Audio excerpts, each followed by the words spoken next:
Programme ఏంటి ఇప్పుడు? పిల్లల పెంపకంలో తల్లిదండ్రుల యొక్క పాత్ర, ఈ యొక్క అంశాన్ని గురించి బ్రైట్ స్వచ్ఛంద సేవా సంస్థ అధ్యక్షులైనటువంటి శివశంకర్ గారు మాట్లాడతారు. ఓకేనా?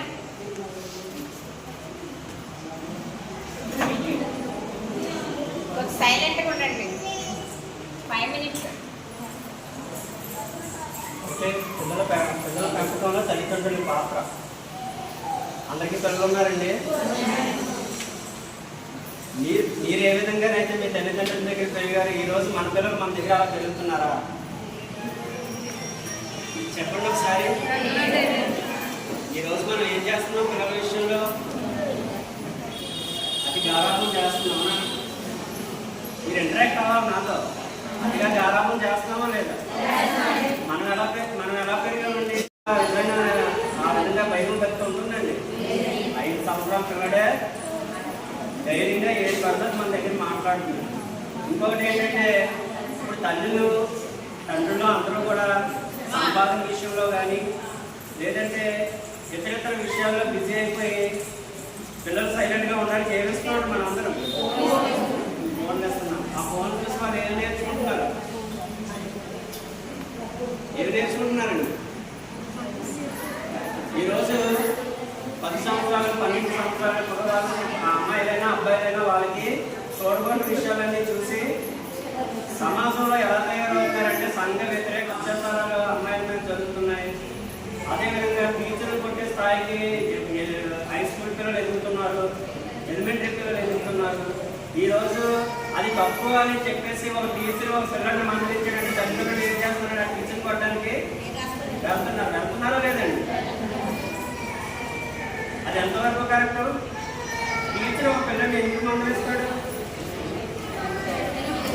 కానీ ఈరోజు పేరెంట్స్కి మా పిల్లల్ని నేను ఒక దెబ్బ కొట్టకుండా పెంచుతున్నాను, మీరు కొట్టారా అని చెప్పేసి గొడవకి వెళ్తున్నారు. అంటే ఇక్కడ మనం ఆలోచించవలసింది ఏంటంటే, తల్లిదండ్రుల భయం లేదు, గురువుల భయం లేకపోతే సమాజంలో రేపు సమాజాన్ని తీర్చిదిద్దవలసినటువంటి పిల్లలు ఏ విధంగా తయారవుతారండి? చెప్పండి ఒకసారి. ఎందుకంటే మీకున్నారు పిల్లలు, మాకున్నారు, అందరికీ ఉన్నారు. మనం ఒక బాధ్యతగా పెంచుకుంటే పిల్లలు అవునా కదా? సో ఈరోజు తల్లిదండ్రుల పట్ల పిల్లలకు భయం ఉండటం లేదు. అలాగే గురువులు కొడతాము, టీచర్లు కొడతాము అంటే మనకి ఎలాంటి పనిష్మెంట్స్ ఉండే స్కూల్లో చెప్పండి? మనం చదువుకున్నాం కదా చిన్నప్పుడు. అప్పుడు టీచర్స్ పనిష్మెంట్స్కి, ఇప్పుడు టీచర్స్ పనిష్మెంట్స్కి మీరు వేరియేషన్ తర్వాత పిల్లలు కొట్టడమే మానేశారు. ఏదో టీచర్స్ అవునా కదా? ఎందుకు అంటే పిల్లలు ఏమైనా అన్నమంటే ఏం చేస్తున్నారు? తల్లిదండ్రులు గొడవకు వస్తున్నారు. గొడవకు రావడమే కాదు, టీచర్లు కొట్టేస్తారు. ఇప్పుడు నేను ఒక టీచర్గానే వర్క్ చేస్తున్నాను. ఇప్పుడు మీ పిల్లల్ని ఎవరో ఒకరు నేను కొట్టాను అనుకోండి, మీరో లేదంటే మీ హస్బెండో వచ్చి నన్ను ఒక గవర్నమెంట్ కొట్టారు అనుకోండి, పిల్లల ముందు నా పరువు ఏమవుతుందండి?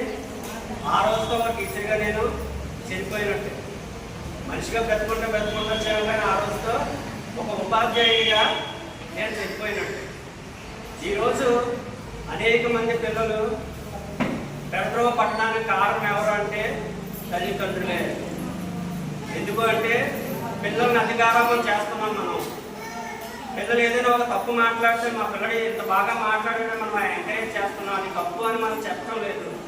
ఒక పని తప్పు చేసేటప్పుడు అది తప్పు అని మనం మందలించడం లేదు. ఎందుకంటే నా ఎక్స్పీరియన్స్లో ఒకటి చెప్తాను వినండి.